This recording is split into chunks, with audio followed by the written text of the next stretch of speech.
Let's take a look at a key case within tort law.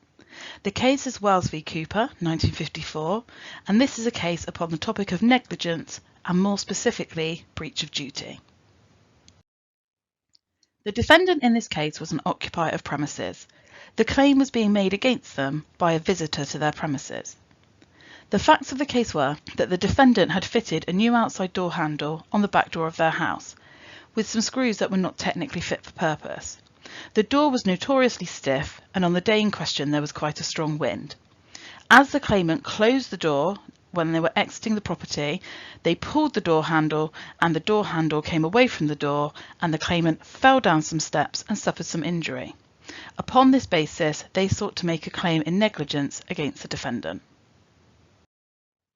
The outcome of this case is that the defendant was not found to be liable, and the legal principle that is established by this case concerned breach of duty, and specifically what standard of care was the defendant to be held to in this case. This case was not questioning whether there was a duty of care present. The courts recognised that as the occupier of premises, the defendant owed a duty of care to ensure that the claimant was reasonably safe whilst on their premises. This case instead concerned what standard of care should a domestic amateur carpenter be compared to.